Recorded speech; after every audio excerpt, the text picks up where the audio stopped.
Hey, deep divers, steel your nerves and question the system.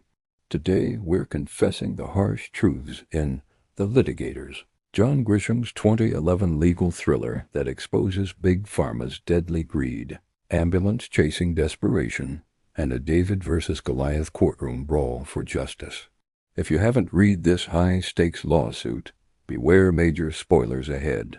This is your full, heart-pounding recap that'll leave you raging at the rails, ready to bear witness. Let's unveil this indictment of a broken corporate machine. Rewind to Chicago, Illinois, a cutthroat city of gleaming skyscrapers and shady deals.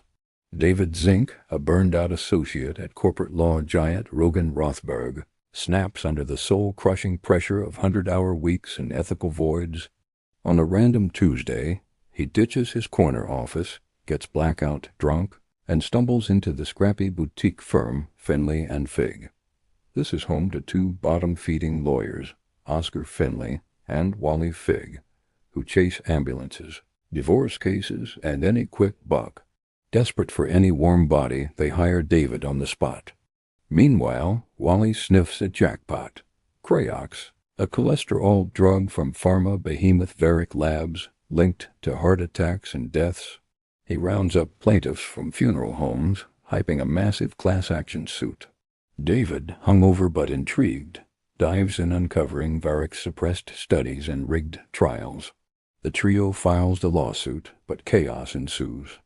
Oscar, the grizzled senior partner, grumbles about risks but smells fees. Wally, the scheming rainmaker, pushes hard, motivated by greed and glory. And David, the reluctant hero, bonds with a grieving widow, Iris Klopek, whose husband died from Creox. Varick's slick defense team crushes their early motions. Subplots explode. David defends a Burmese kid in a lead-poisoning case against shady landlords, winning big and finding purpose.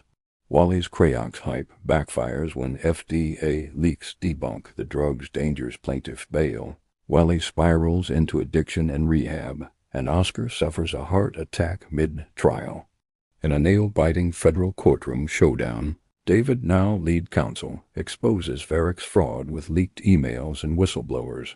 But Varick settles for peanuts to avoid precedent, leaving Finley and Fig bankrupt. The aftermath? Wally cleans up. Oscar retires, grumpy but rich from David's side win.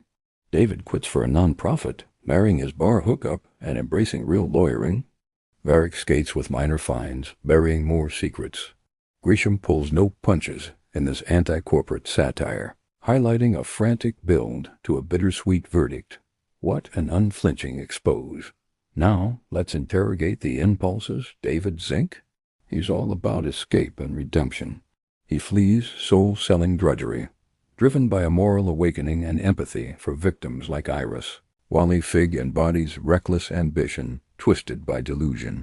His pursuit of the Creox bonanza stems from financial desperation and ego, blinded by the thrill of the score.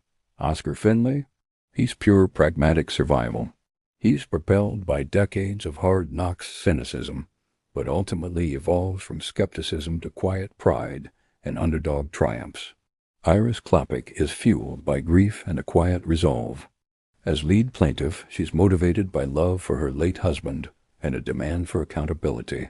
And Varick's defense team? They're driven by billion-dollar stakes and a win-at-all-costs ethos, dehumanizing plaintiffs as collateral damage.